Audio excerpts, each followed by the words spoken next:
Welcome to this third video of the introduction to positive psychology. And in this video, I will present the sailboat metaphor, which is the basis and the framework for optimal human functioning. And this is something that it changes my way on how I see the world and see so much potential, and just helps me understand how things can be better or how things are. And it's just something I can always go back to and help me go in the direction I want to. Jump into the presentation so we can go through it all in a simple, easy way, because we will use this model in every part from here on. And beginning with this quote, that I am not afraid of storms, for I am learning how to sail my ship, by Louisa May Alcott. That's a really good quote.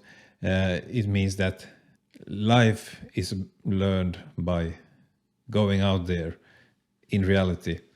Just like a captain goes out with his boat on the sea, and where the captain can learn his ability or her abilities to be a better captain, to become the captain. That happens on the sea, on the water, and not by looking from the side, thinking about it or learning about it. The sailboat metaphor compares human functioning to a captain with a sailboat and its journey. That's the sailboat, and that's the captain. And then there's a lighthouse that directs and helps the captain and the boat on its journey. Three components: boat, captain, and lighthouse. Autonomy, authenticity, and resilience are all part of this metaphor and will help you be at your best. So why this metaphor, or why a metaphor? It's adding structure to the conceptual jungle of positive psychology, because it can be very theoretically advanced and complicated. So this just simplifies it and makes it practical, because that's the real value. And it creates a balanced approach to human functioning, and it's creating an intuitive and profound framework for teaching and practicing positive psychology. And that's really where I see the value of this one. It's really a profound, intuitive framework or blueprint on how humans can live their best lives. So there are 8 elements of the boat, and we start here from the bottom with the sea, or the water. And the water is what we could call the playground of life. You have maybe done this wheel of life, and there are domains like job, relationships with your partner or friends, financial situation, and so on. It's the water is our direct physical reality.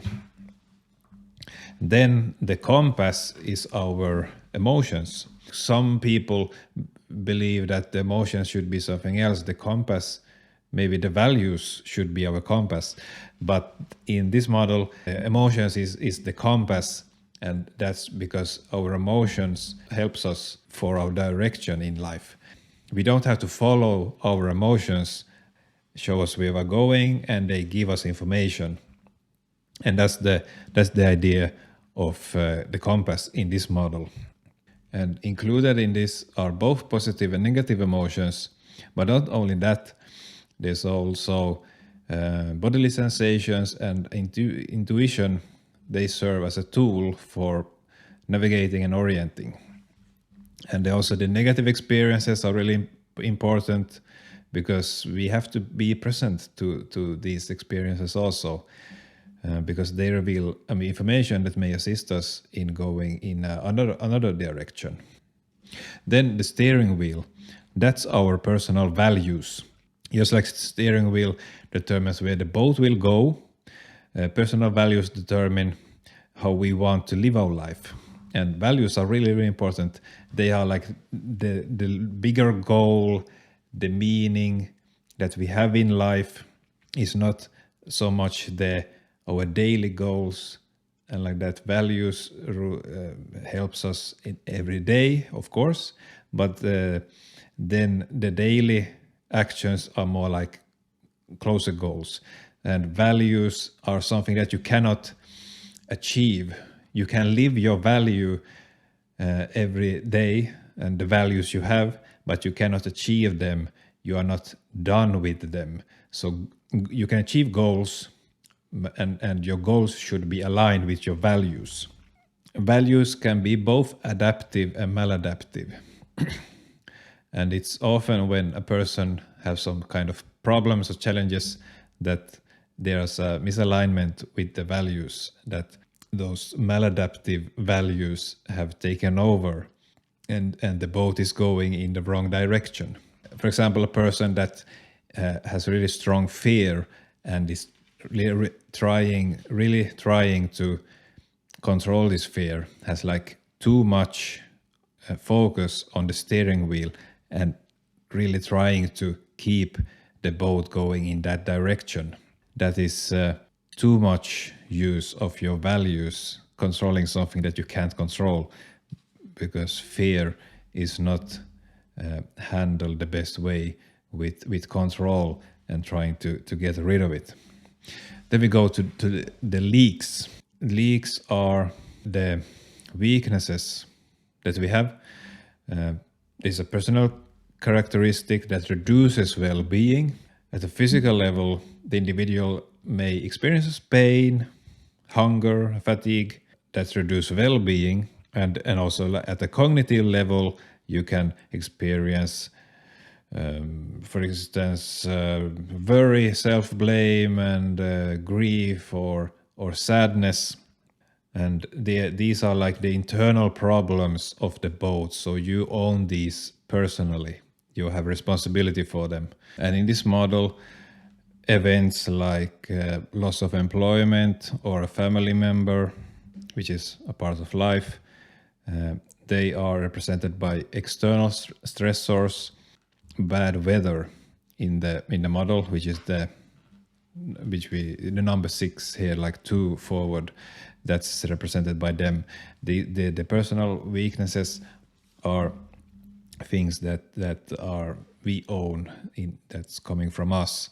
And sometimes you try to fix these leaks too much. And of course, if you don't fix the leak, the boat will sink and it will take you down. That's not the idea, that you focus too much on your weaknesses. That the absence of any weaknesses, if you fix all the leaks, doesn't mean that you are a good sailor, that the boat is going in the right direction, that is going fast or is it going slow. It's the sails that helps the boat moving forward. Fixing the leaks just means that the boat is not sinking. It can, if you don't have the sails up and good weather conditions, you will not go anywhere. So that's a really good explanation of how leaks influences well-being and the boat, how well the boat is feeling. And then we go to the sails, which are the strengths.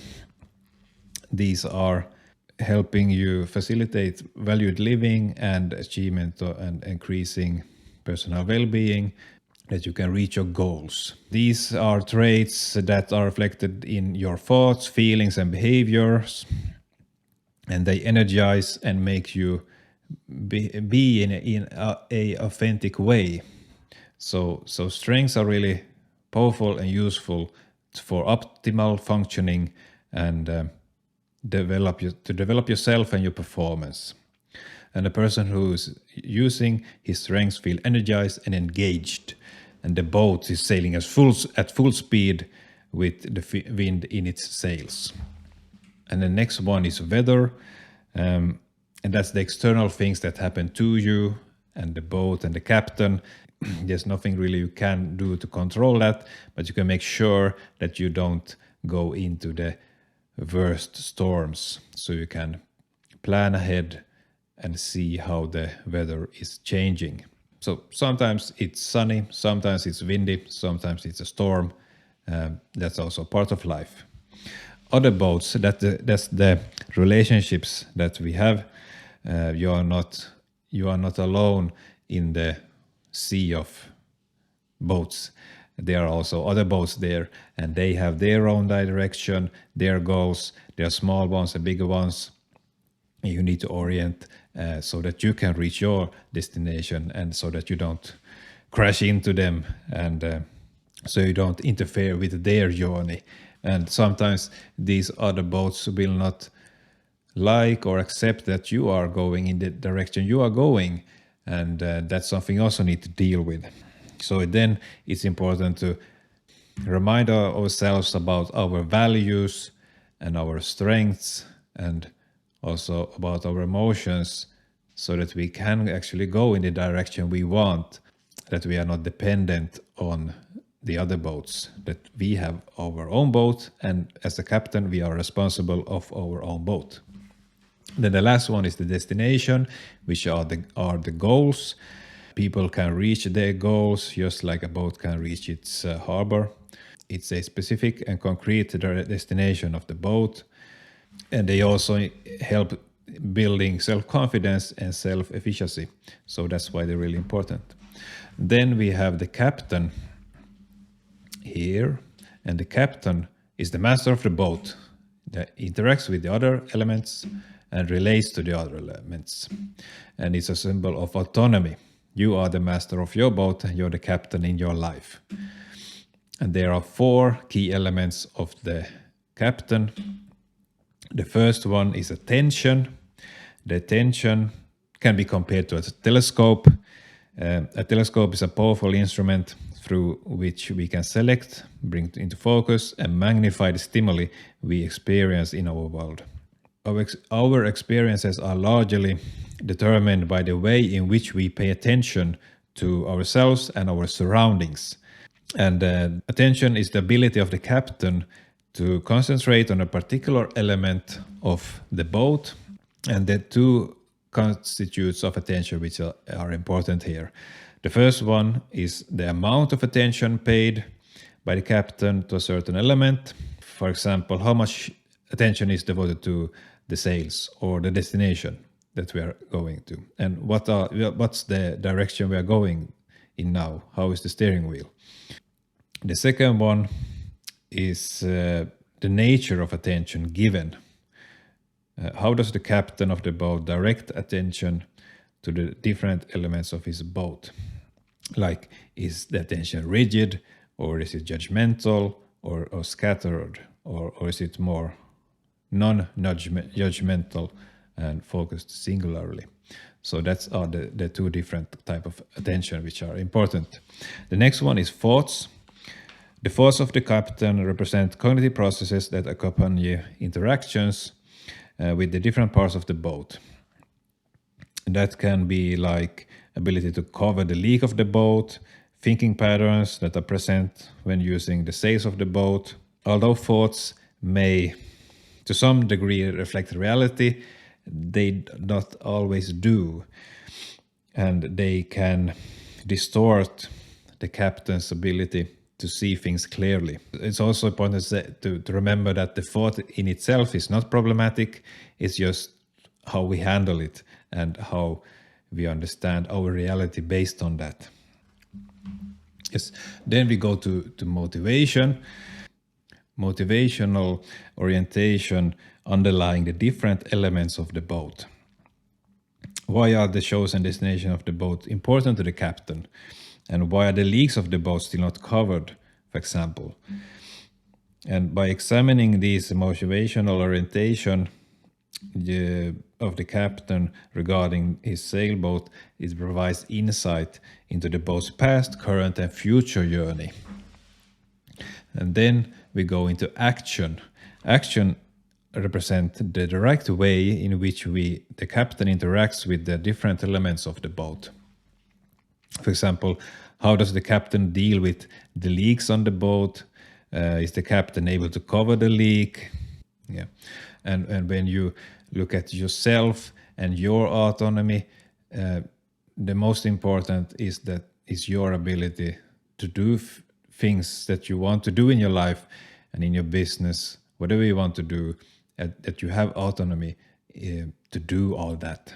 That's really important. That's the starting point also, that you need to see your own ability, and also that you can see that you create what you have right now, you have created, and then that also means that you can create something else if you want something else, because you might be completely happy, but maybe you are not. And then an important reminder that every person is a captain. Remember that. Not only yourself, all people around you are also the captain in their lives, and they have their responsibility. If you approach every person as a captain, they will also feel valued and they will recognize their own autonomy, live their life as they want, and head for the destinations and in their own way, because your way of handling the boat is not the same as all other captains. And that's also regardless of skin color, background, religion, and so forth. So here we have the captain and the sailboat. How do they interact? One example is for resiliency, making use of social support, action, and other boats. That's one example. Dealing with internal stressors is action for weaknesses, dealing. And dealing with external stressors, again, action. And for weather, which is the external events. Then cognitively reappraising stressful events as less threatening. That's a thought. And once again, the weather, which is the external events. That's just some examples. And this is a question for you. How can the following indications of low well-being be translated to the sailboat metaphor? Lack of meaning in life, inability to deal with difficult events. How can that be translated to the captain and the boat? Then we have how can the following indications of high well-being be translated to the sailboat metaphor? Personal strengths used at work, and positive beliefs about the ability to reach goals. Then we have the first, lack of meaning in life. That's the ability to not see the values in action. Then ability to deal with difficult events is action also, and that's the weather. Personal strengths used at work is the action of the sails, which are the strengths. Positive beliefs about the ability to reach goals, that's the motivation, or it could also be thoughts about your ability to reach goals. And also action, that you believe in your action. But it's mostly the motivation, like the reasons, the needs, the benefits, the positive beliefs. And you also don't have to always get these right. Just that you think about, okay, which ones are applicable? How can I connect them myself? Because if you do that on your own, you will see the connections, and then you will see it more objectively and detach from yourself by comparing the captain and the boat and its surroundings. That's really the value here. And the advantages for clients, people that you help, it offers a safe way to describe experiences, and it's a more holistic view of clients rather than only to focus on the leaks or focusing on fixing the problems and getting to some immediate goal that they have in life. This is more like the whole life. So to see, because if you can't isolate things like that, they influence also other areas in life. And it allows clients to take a meta perspective on themselves. That's really valuable because many people get stressed and anxious by being too much in their subjective experience. That's why this is good to get this other perspective of yourself, which will create new learning and new experiences. So this is also what people and clients can then tell, that I don't feel like my boat is moving. It is floating in one place, bobbing in the waves. That is that this person is not using their strengths, or maybe are not aware of them. Another one, I feel like I'm sailing in a direction that other sailors want me to sail. And this is the other boats and the motivation that they have, and also the thoughts about those other boats that this client has. I'm afraid that my boat will not withstand the stormy weather that is coming. And then there is an insecurity of the captain's ability and to use his or her strengths. And the status of your sailboat. Using the sailboat metaphor to describe how you are currently doing. Do that now. What is the current status of your sailboat? How would you describe your current journey? Try to speak as much as possible in terms of the different elements of the sailboat and their interaction. There are 3 levels of analysis. Level 1 is meta level, global functioning, the overall. Then the level 2 is the element level, strengths, emotions, and values. And then the third one is relationship level, individual's relationship with each element. So then we have the lighthouse. What's the lighthouse? That's the practitioner. That's you as the coach. It's a temporary aid on your journey, and it operates in service of the boat's journey. It clarifies current position of boat and clarifies environment of the boat.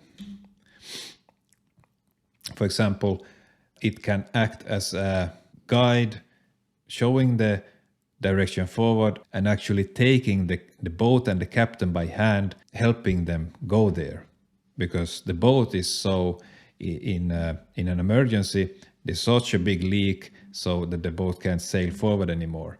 And then we have to move the boat to a safe place so that we can repair it in a better position so that the boat can continue its journey afterwards. And that's sometimes needed. And the lighthouse can also function as the distant guide that helps the boat and the captain stay away from bad weather and weaknesses so that there's no new leaks in the boat. So that's 2 examples of the lighthouse. It's particularly valuable in cases of bad weather or turbulent sea. Then it's really valuable. And it always operates in service of the journey of the boat and helps clarify the current position of the boat and also illuminates the current environment of the boat. And then the practitioner assists the client in achieving their aspirations and living in values and highlighting possibilities and also potential pitfalls. It doesn't determine which values and goals the client should have, but it's a temporary support for the client, and it's also valuable in case of difficult life situations, and always operate in the service of the preferred goals and values of the client. And it helps the client to increase awareness of his current values, goals, strengths, and weaknesses, and it sheds new light on current circumstances. So that's the aspects of the practitioner or the coach compared also to the lighthouse. So in this model, the lighthouse and the coach has the same function. Then we'll go into some critical notes that the map is not the territory. The map is just in your imagination of the reality, and that's never the 100% the right picture of the reality. So you have to be aware of that. It's not the territory.